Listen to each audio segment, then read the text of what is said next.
तो गाइस, क्या तुम्हें पता है कि मेरे हाथों में क्या है?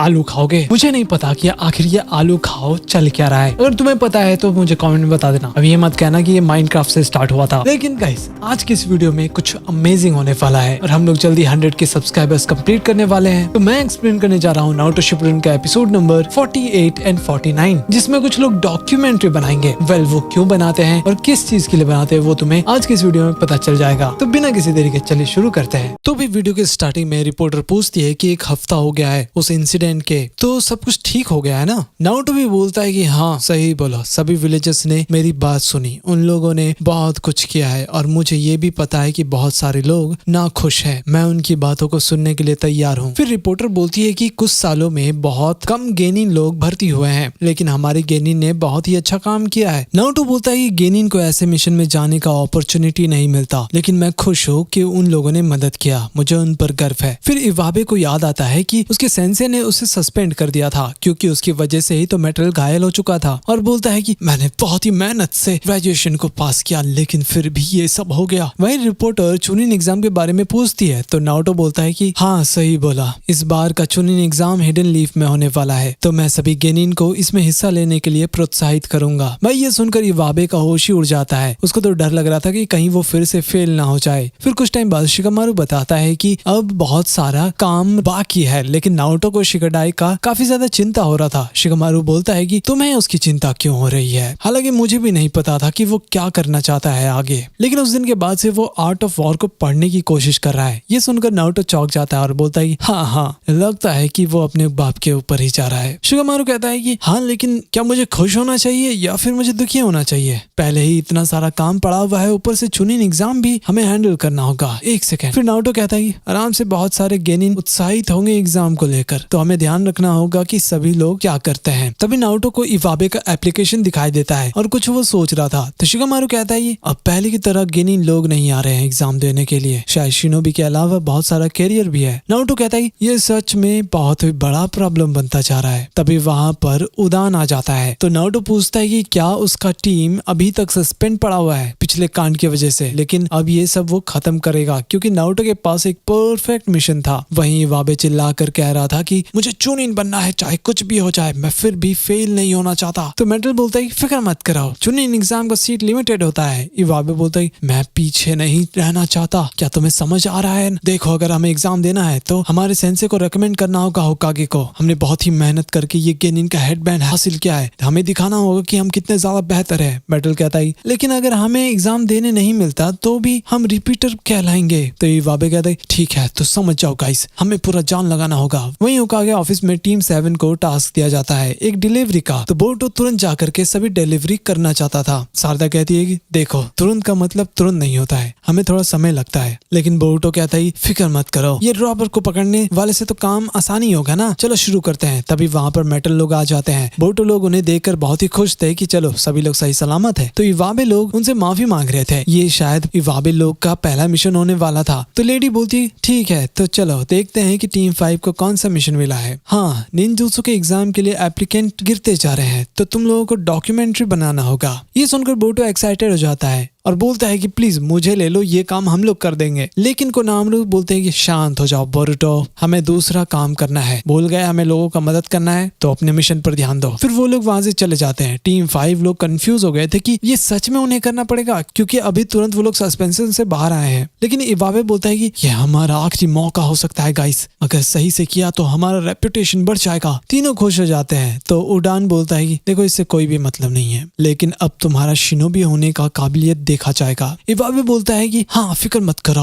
हम अपने एक्शन से बता देंगे। फिर थोड़ी देर बाद ली मेगाफोन लेकर के चिल्ला रहा था, वो कुछ भी बोल रहा था अब्बा जब्बा चब्बा, बिकॉज वो नर्वस हो जाता है। फिर डायरेक्टर बोलते कि ओए तुम क्या कर रहे हो, थोड़ा नेचुरल बिहेव करो ना, अच्छे से काम करने की कोशिश करो, ये बहुत ही कूल होना चाहिए ताकि और भी एप्लीकेंट्स हिस्सा ले सके। इवाबे कहता है कि ठीक है मैं समझ गया, हमें कूल दिखना है ना। फिर कैमरा रोल होता है और उनका हालत खराब हो गया था। तभी वहां पर उड़ान आ जाता है। तो डायरेक्टर उसको जाकर बोलते हैं कि मुझे नहीं लगता कि ये लोग कर पाएंगे, कोई दूसरा टीम है तो उसे भेज दो। ये लोग बहुत ही ज्यादा नर्वस हो जाते हैं। उड़ान बोलता है कि मुझे माफ करना, लेकिन ये टीम खुद होकागे ने भेजा है। भाई ये सुनकर डायरेक्टर भी सोच में पड़ जाता है और बताता है कि ये लोग अभी अभी सस्पेंशन से बाहर आए हैं। वो बहुत ही ज्यादा टेंशन में था। तो उड़ान बोलता है कि आप फिक्र मत करो, ये लोग बहुत ही अच्छे शिनोबी हैं। फिर डायरेक्टर बोलते हैं कि ठीक है चलो शुरू करते हैं। कुछ टाइम बाद वो लोग कहीं जा रहे थे, उनके शरीर के अखड़न तो देखो गाइस। तो डायरेक्टर फिर से उन्हें रुकने के लिए बोलता है क्योंकि वो लोग बिल्कुल भी नॉर्मल बिहेव नहीं कर रहे थे और उसे कुछ निंजा टाइप करने के लिए बोलते हैं। इवाबे फिर अपना अर्थ स्टाइल मड वॉल का यूज करता है और भाई ये देखकर डायरेक्टर पूरी तरह खुश हो जाता है। फिर मेटल लीफ हरिकेन से पत्थर को तोड़ देता है और फिर ढेर सारे शुरिकन को फेंकता है टैंकी के तरफ, लेकिन वो अपने सब्स्टिट्यूशन जूसू से बच जाता है। भाई ये देखकर डायरेक्टर तो बौखला जाता है क्योंकि उसे यही तो चाहिए था। उड़ान बोलता है कि रुक जाओ, तुम लोग विलेज के लोगों को डरा रहे हो, पूरा एरिया तबाह हो गया है। डायरेक्टर सेंसे को बोलता है कि अगर हम लोग ये नहीं करेंगे तो अच्छा शॉट नहीं आएगा, निंजा का लाइफ बहुत ही कूल होना चाहिए। तभी फिर उड़ान बोलते हैं कि नहीं, शायद हम ये मिशन नहीं कर सकते, हमारी टीम ये नहीं करेंगे। डायरेक्टर बताता है कि ऐसा करना ठीक नहीं होगा, हम तो ढेर सारा शॉट लेने वाले थे, इतनी मेहनत जो कर रहे हैं। फिर उड़ान उन तीनों से पूछता है कि वो लोग क्या बोलते हैं, क्या कूल शॉट लेना जरूरी है। वो लोग भी बोल रहे थे कि निंजुत्सु दिखाना तो जरूरी होगा ना, तभी तो लोग ज्वाइन करेंगे। लेकिन उड़ान ये मिशन को रद्द कर देता है। डायरेक्टर बोलता है कि मैं एक चीज बताता हूँ, मुझे कोई भी लूजर टीम के साथ काम नहीं करना था इस प्रमोशन के लिए, मैं दूसरे टीम से रिक्वेस्ट कर लूंगा। आखिर लॉर्ड हुक आगे सोच क्या रहे थे। मैं ये सुनकर इवाबे बहुत ही ज्यादा गुस्सा हो जाता है। फिर वो नदी के किनारे उस डायरेक्टर के बारे में सोच रहा था और चिल्लाने लग जाता है। वो हेडबैंड को भी फेंकने वाला ही होता है। तभी वहां पर मेटल आकर उसको धो देता है और कहता है रुक जाओ, ये हेडबैंड ही बताता है कि हम लोग एक रियल निंजा है, अगर तुमने ये फेंक दिया तो समझ जाना तुम लूजर हो। इवाबे कहता है कि मैंने अभी तक इसे नहीं फेंका है। तभी वो मेटल को धोने ही वाला होता है, लेकिन सेंसे आकर उसे रोक लेते हैं और कहते हैं कि सच में तुम लोग अभी सस्पेंशन से बाहर आए हो और फिर से यही करना चाहते हो क्या। इवाबे बोलता है चुप हो जाओ, आपको कभी समझ नहीं आएगा हम लूजर के बारे में, क्योंकि आपको कभी ऐसा झेलने को नहीं मिला। उड़ान बोलता है तुम्हें लगता है कि मैं हमेशा से ऐसे ही था। हाँ सही बोला, तुमने मुझे कभी देखा ही नहीं है कि मैं कितना ऑकवर्ड था।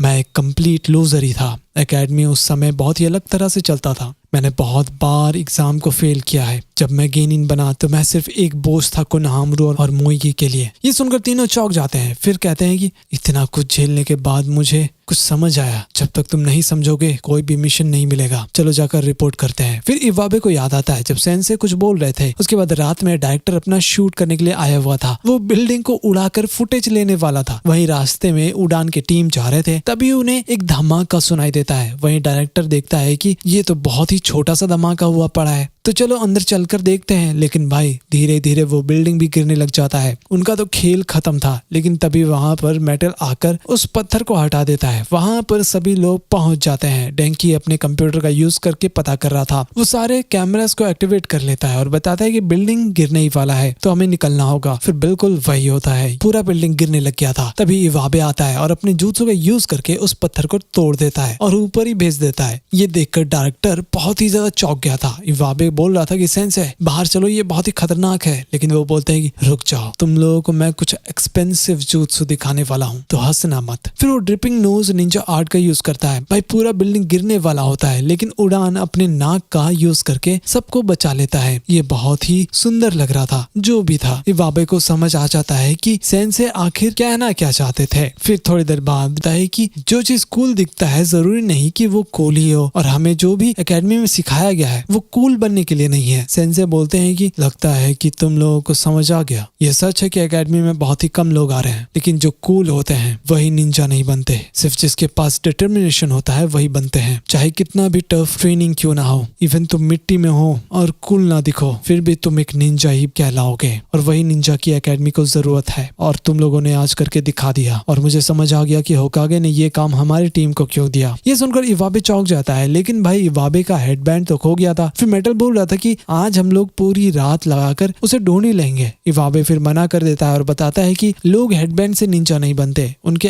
एक्शन पर डिपेंड करता है। वो डायरेक्टर बोलता है कि मैं फिर से फिल्म को शूट करना चाहता हूँ आपकी टीम के साथ। अब होना क्या था, फाइनली गेनिन का डॉक्यूमेंट्री दिखाया जाता है। इवाबे डेंकी लोग काम कर रहे थे। फिर नारुतो बोलता है कि पता है मैं भी फेल होता था, इरुका सेंसे मुझे बहुत ही डांटते थे। ये सुनकर इवाबे लोग चौंक जाते हैं कि ये कैसे हो सकता है, लॉर्ड होकागे को कोई डांट भी सकता है। नारुतो बोलता है तुम्हारा नाम इवाबे है राइट, मैंने सुना है कि तुम एक अमेजिंग स्टूडेंट हो जो फिर से एग्जाम देना चाह रहा है। इतना कुछ हो गया फिर भी तुम गेनिन बने राइट, तुम्हारे जैसे लोगों की ही एकेडमी की जरूरत है। अब समझे मैंने तुम लोगों को यह मिशन क्यों दिया था। देखो जल्दीबाजी मत करना, अपने आप पर फोकस करो और ये लो तुम्हारा हेडबैंड, बाहर न मत होके। भाई बेचारा इवाबे तो बहुत ही जोर से रोने लग जाता है। वहीं बोरुतो लोग भी कमर्शियल देख रहे थे, लेकिन बोरुतो को अच्छा नहीं लग रहा था कि उस डॉक्यूमेंट्री में वो लोग नहीं है। फिर नारुतो बोलता है कि ओ हाँ, मुझे याद है, मैंने भी कभी एग्जाम नहीं दिया, तो शायद मैं अभी तक गेनिन हूँ। ये सुनकर तीनों का होश ही उड़ जाता है। फिर हम देखते हैं रात में कोई इंसान जू जाकर ढेर सारे एनिमल को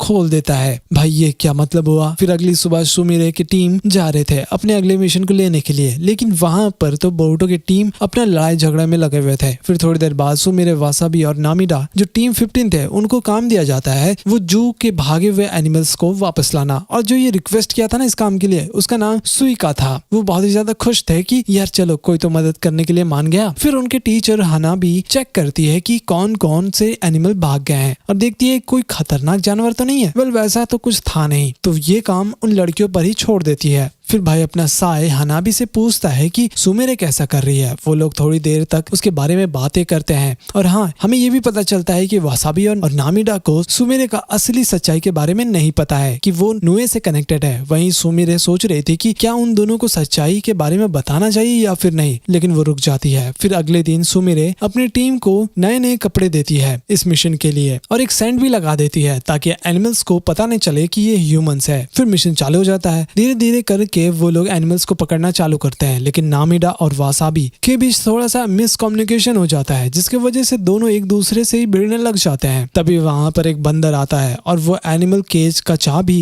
के साथ साथ उनका खाना भी उठा करके भाग जाता है। फिर वासाबी अपने कैट वाले jutsu को यूज करके उस मंकी का पीछा कर रही थी, लेकिन उसके पास उतना स्टेमिना नहीं था, तो वो रुक जाती है। बेचारी क्या ही करती। हालांकि वासाबी दोबारा ट्राई करना चाहती थी, लेकिन नामिडा बोलती है कि चलो साथ में मिलकर कोई स्ट्रेटेजी बनाते हैं, लेकिन वो नहीं मानती, जिसकी वजह से वो रोने भी लग जाती है। गजब बच्ची है यार। तभी वहां पर नामिडा आती है और पता चलता है कि और भी बहुत सारे एनिमल्स गायब हो चुके हैं। उसके बाद असली खेल शुरू होता है। नामिडा अपने तरीके से उस मंकी को पकड़ने की कोशिश कर रही थी, लेकिन रुक जाओ महाराज, वहां पर एक बहुत ही बड़ा वुल्फ आ गया था जो काफी ज्यादा खतरनाक था। फिर वो चिल्लाने लग जाती है। ये चीज सुमिरे उधर से सुन लेती है कि नामिडा मदद के लिए पुकार रही है। फिर सुमिरे तुरंत उसकी तरफ जाती है देखने के लिए और सोच रही थी कि इसे कैसे बचाया जाए। वैसे भी सुमिरे अपने नुए को समन करके उसको बचा लेती है और फिर वो नुए उस वुल्फ के अंदर से चाकरा नहीं ले पाता है। तभी वहां पर वासाबी आ जाती है, वो भी मस्त प्लान के साथ। वो बताती है कि वो जाकर वुल्फ का ध्यान भटकाएगी और नामिडा जाकर उस पर हमला कर सकती है। फिर वासाबी कुछ पेपर टैग्स को वुल्फ के ऊपर लगा देती है और नामिडा अपनी साउंड जुत्सु का यूज करती है, जिसकी वजह से वो वुल्फ का खेल ही खत्म हो जाता है। अब होना क्या था, वासाबी और नामिडा दोनों एक दूसरे से माफी मांगते हैं और सुमिरे थी ना, वो भी सच्चाई बता देती है नुए के बारे में जो भी वो छुपा कर रखी थी।